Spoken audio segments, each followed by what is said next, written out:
I can't fuck with snakes. I ain't all the way back from my people, I pray I won't fortune for fame. I'm finna turn up and get they ass a taste. I thought I was global, they screaming my name. I'm everywhere like I'm the Chicago way.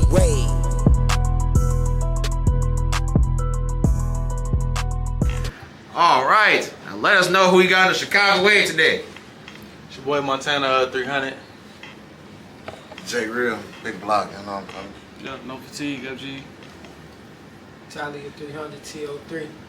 Don B, 6'6". Everybody is under the label known as FG. Yes, sir. Most definitely. You know, a lot of people don't know. FG's been way longer than 2014, hasn't it? Yeah, facts. Mm-hmm. Yeah, I did my own work. And I'm pretty sure you're one of the OG FGs, right, J Real? Most definitely. Yeah, I remember I saw that one picture. You said, this how long I've been FG. Mm-hmm. That's what's up. Yeah. But yeah, though, so for the longest, FG been a brand, and it's just very nice to get the whole brand together, you know? Right. Yeah, for shit show. But how everybody feeling? I'm good, man. We good. Blessed, Yeah, we all good, man. Yeah. It's good. It's good because, like, of course, everybody from Chicago is aware of Montana 300, but one thing that's just as important as the face, well, I'm not going to put that, I'm not going to say it like that, Green Curve myself. One thing that's just as important as Montana is the whole team, because Montana make it very clear numerous times on Instagram and in his music that without the team, ain't much of a foundation, so it's about everybody. So all y'all play a major part for this, so I'm just thankful to be in a room with everybody. What's up, man? Appreciate you having us, man. Yeah, for sure. This interview is sponsored by Firehouse. Thank you for the space, and thank you for allowing great talent to be in this studio production. Yes, sir. Now let's get it all cracking. You could have been on DJ U again. You could have been on 16 Shop. You could have been on True Teller. You could have been on Drea O. And I think you was there before. Yeah. You could have been on No Jumper again. You could have been with DJ Academics. You could have been anywhere in the world, but everyone's fucking with the way today, and I appreciate y'all for that. Now, I would start with the basic question and ask where you're from, but I'm not going to do that because at this point, it's established where you're from. Chicago, Illinois. But a lot of people keep questioning that because they're not aware of the hood you're from. So, let's break it down. Where in Chicago are you from? I'm from the PCs. 2822 South Calumet, apartment 909. Shout out my building, PCN and this bitch, man. And are you the only one from the PCs? Yeah, out of us. I'm the only one. Yeah. All right. If you ask anybody from the PCs that know that area, you know what I'm saying, they gonna tell you about me. Yeah. And not too long ago last year, I actually did interview somebody who was aware of the PCs. Her name is Big Moolah, and her brother Back Black. Gotcha. And I asked them. Well, first of all, they mentioned how you was one of their influences as far as music. Then I asked them, wait, do you believe he's from Chicago? They said, of course, he's from 2822 South Calumet. Thank you. And apparently these guys are very aware of who you. Well, no, Big Moolah is aware of who you are. I don't know if you met or not. I'll probably remind you later. But shout out to them though. Yeah, for sure. But another thing that Black Bag told me that should have been established, that you been said you was from the PCs in your Versace remix. And if I'm not mistaken, that was 13, 12, 13, one and two. Yeah, one of those years. But you been said this, but a lot of people ain't catch on. So now I'm making it clear. But yeah, though, the PCs, it's not really much of a talked about area as far as nowadays. So yeah, they tore. It was a big building shaped like a L shape, and they tore it down. A long time ago, they tore our shit down. So we don't got no. As far as me making it with rap now, we don't got no building to go back to. But 4th of July, everybody usually that lived in the building, they still go over to Dunbar Park and shit and like barbecue and stuff like that. So that's like the closest that we get to like coming back and really seeing each other. If we go back around. So how they say, last of a dying breed. You got people from over there that had kids since then. The kids didn't get to grow up in the building because the buildings wasn't up then. You know what I'm saying? So I'm basically like some of the last of the ones that was over there in that building. And I ain't gonna lie. For someone who's been how old are you? I'm 35. You don't look like it. Yeah. But that's because you don't smoke and drink, right? Yeah, I don't smoke, don't drink, never been high in my life, never been drunk in my life, never had a shot of anything. Not even a shot? Not a shot, never had popped a pill, none of that shit. You didn't even want to try it. Oh, okay. No. I mean, You don't want to try it? I mean, I'm pretty sure somebody has tried at least thousands of times. Like, come on, bro, you gotta try it just one time. I know you don't do it, but just one time. You always say no. No, nobody put no pressure on me like that. Nobody wants pressure you. No. You got some real friends, man. A lot. My friends. I had one for, hey bro, you wanna hit this blunt? I don't smoke. Oh damn, I ain't. You know that's about it. Ain't nobody never. Oh come on, man. You know, never no shit like that. Hell no. Hey, some people change over the years, but all right, man. But yeah, though. I ain't gonna lie. I'm not really one that's familiar with the PC. So for you to be one of the only few and last of a dying breed to break this down, it's like I'm learning something new about the city that I didn't already know at the time. Right.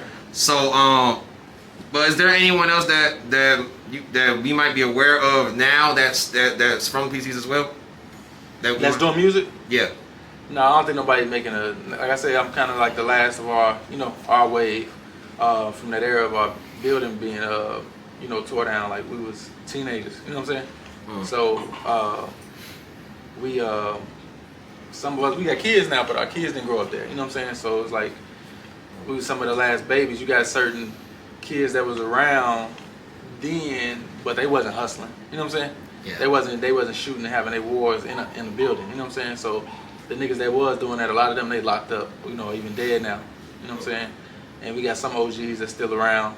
And they might pop up at the park and stuff like that. So or when they do see me, some of them pop out to some of my shows. Some of them moved away.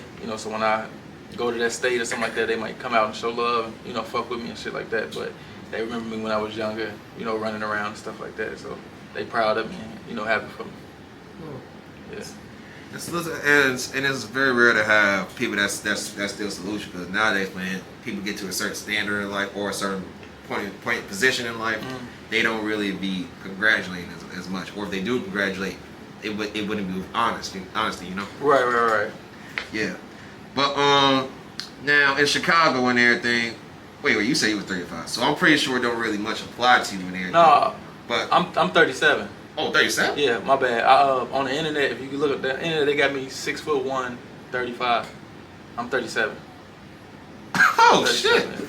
I just don't, like I said, I don't smoke or drink, so I just look younger, than what I am. Yeah. Okay. Well, that's a good thing, and hopefully I can get to that point in life too. And I'm gonna say this once again to the youth. You do not have to do pills, because when you get to your older age, you want to look like this. But yeah, though, in Chicago, from a rapper by the name of Take Capone, he said before it was gang banging, it was school banging, meaning my school was into your school. So apparently in Chicago, it's like a thing. In schools, you would get into it with other schools just because it's a school rivalry. Right. Did you ever experience that growing up? No, I didn't. It wasn't like that. Cause I went to high school in Peoria, Illinois. So, and that's being there. That's why I met them. I met these three: Tally, No Fatigue, and J Real. I met them in Peoria. So, as me getting the beefs and stuff we had with people. Everybody had their little cliques. I think that's kind of like going on anywhere, especially with shorties, teenagers going into their early 20s and stuff like that. Agreed. And so yeah, just between that and Chicago, I was the nigga from Chicago. When I got to Peoria, that's the first nickname it was called me. Oh, Chicago, blah blah blah. But as I got older, I always went home and visit my family and stuff like that. Or when I go back to the PCs, they nigga, where you been? I'm Peoria. Peoria, what the fuck is that? And it was like the people that would know. It would be older people, and they would know because Peoria got a big history of like basketball and state championships. So they had like a wave in like the 90s where they was just like winning state championships back to back to back to back. You know what I'm saying? Like 4, 5 in a row type shit. You know what I'm saying? So they was really known for basketball, but they had street niggas too. You know what I'm saying? Like it's niggas that just like every hood, you got bitch ass niggas, and you got niggas that's really really about that, and niggas that really do that to you. So Peoria got all of that. I can say that. But yeah, that's why I started hustling at in Peoria, like as far as like the streets. You know what I'm saying? I would come back and forth on the highway, Chicago, get my shit, go back there, flood the land, dump. You know what I'm saying? And my niggas was getting it. Came a long way from leaving that type of shit to getting into music and shit like that. You know what I'm saying? But yeah, that's what it is. And you can ask a motherfucker. Shit, since he first came to Peoria, they say, where you from? Chicago. It ain't like, oh, after I've been there for 2 years or 3 years or 4 or 5, I'm gonna start lying and start saying, no, I'm from here now. Like, shit don't work like that. So you always stay true to who you are, where you from, no matter who the fuck accept it. It's like, shit, you go check my resume. It's like, no, always ask the nigga, I'm from where I'm from. This my mom, this my dad, that's gonna stay like that. Just cause I come over here and got a stepmom, I got a stepdad, and who your mom and dad? I'm gonna stop saying that person, I'm gonna say you now because you've been raising me for 2 years or I've been around you for 2. It's like, no, I don't work like that. It just is what it is. And then you got also people that look at where you're from. Some people think, you know, most Chicago mentality motherfuckers, they wanna know what hood you from and they say where you from. You know, you got some people that's getting, you know, and this will be places, different states from all over. Nigga, I wanna know exactly where you was born at. You know what I'm saying? Certain shit like that. Some people be like, oh man, you from Peoria because I went to school with him. It's like, yeah, you did go to school with me, but you know what I'm saying? So you got people that say shit like that. I think somebody said before, wherever you beefed at, that's where you from. Some people, wherever you blew up at from, that's where you from. You know, you got, and also look at it too, like, you got Derrick Rose who went to Memphis for 1 year, you know, college. Sometimes when he get introduced, it's, you know, coming from Memphis. Then the next game, they from Chicago, Illinois. But you know what he mean. You know what they mean when they say he's from Memphis. Even though he spent 1 year in Memphis, that's enough for the rest of his life. Somebody's gonna say, nigga, he from Memphis, nigga. You know what I'm saying? So I understand when some people, you know, he from Peoria, it's like, I'm not offended by it. You know what I'm saying? If you ask me. Oh, you're not offended? I'm not offended by it. But when somebody say, oh, he lying, he not from Chicago, like that's a whole different story. Okay. But if somebody say, like, no, I know dude from Peoria, no, they tell the truth, they probably do know me from there. Or they first heard about me when I was in Peoria. That might be their story. You know what I'm saying? How they know me. So I understand it when people say shit like that. But don't try to act like I'm on here capping when I talk about, you know, me being from Chicago or, you know, certain shit like that. Like, yeah. But that's all it is. It ain't really no, at the end of the day, like I said, I don't give a fuck if I'm from goddamn Hawaii. The way I'm built, the way I function, the way I'm wired, like mentally, moving as a man, as a father, all that type of shit, businessman, homie, partner, all that type of shit, nobody fuck with me with this shit, man. So I'm solid all the way around. For sure. No matter what somebody think or want to accept or you know, or where you from, whatever that means to somebody. Yeah. And you broke it down very clearly and everything too. So a lot of people should understand that, but still it's some people that Yeah.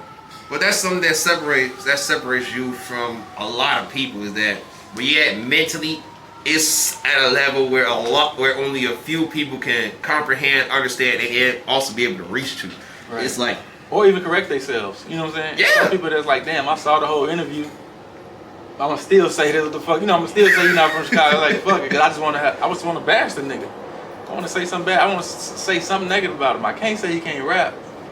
So I'm gonna just say, man, I heard that nigga not even really.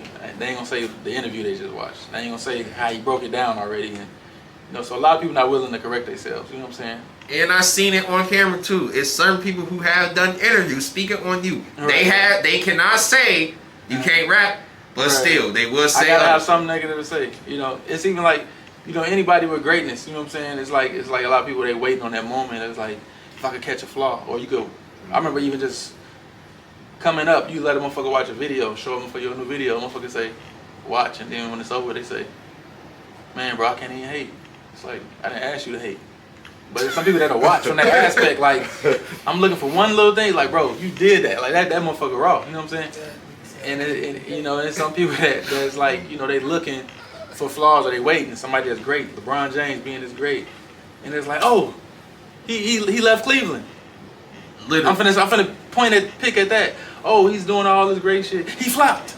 You know what I'm saying? I'm gonna pick it out. He's a bitch because he flopped before. It's like, you know, so some people that's waiting on the moments or waiting on something that seems like it's not solid about you. So, you know what I'm saying? They wanna, you know, it could be, oh, LeBron James can't even look like he's finna complain to a ref. They gonna, bitch, shut your weak ass. You know what I'm saying? Like, instantly, like, bitch, you better not look like you thinking about. They can go watch the replay, see his arm got smacked, everything, and then they ignore that. You know what I'm saying? They won't correct themselves or take their words back. It is those type of people in the world. And then you just, once you study people and you understand people, man, it's like, it's all the way back to, this shit can go even way deeper, like to the aspect of, you know, the word Jesus and the letter J. It's people that find out the letter didn't exist when he lived. but I'm still gonna call them Jesus. It's like they're not willing to correct themselves. It's all about what I'm comfortable doing. If I'm comfortable hating on you, I'm going to continue to hate on you. If I go around a circle full of motherfuckers and your name get mentioned, I'm going to bring up the hate. I'm going to bring up, hey man, that nigga not even from Chicago. I heard. I'm just saying what I heard. It's like, no, tell him about the interview you just heard where he broke it down. You know what I'm saying? It's like you don't see me, you know what I mean, on raps. Like, I'm from Chicago, so I'm a real nigga. Like, Chicago don't mean it's all real niggas there. You know what I'm saying? I'm from Chicago, so I'm a real killer. It's like it's killers everywhere. So this ain't no need some points from Chicago. Like I said, if that's the case, I'll be, hey bro, let's all say we're from Chicago. Yeah. You know what I'm saying? Like that's the fucking that was the fucking case. Oh yeah, that reminds me. Tally, I did homework on you too a while ago, and correct me if I'm wrong on this. We did a DJ Smalls interview, and I'm not sure if that's been a minute since I watched this, but I think one of your managers tried telling you to claim Chicago, but you refused to do so. Yeah, we it was like actually our first manager we ever had. We met down in Atlanta, and she actually was from Peoria. And so we met her through somebody that we knew from here. From Peoria, and you know, she basically, you know, trying to do her little business strategy that she got, her marketing strategies. Oh yeah, I think you should say you from Chicago. It was just me and bro at the time, really. You know what I mean? And no, we was rapping with another dude named Cheese and shit.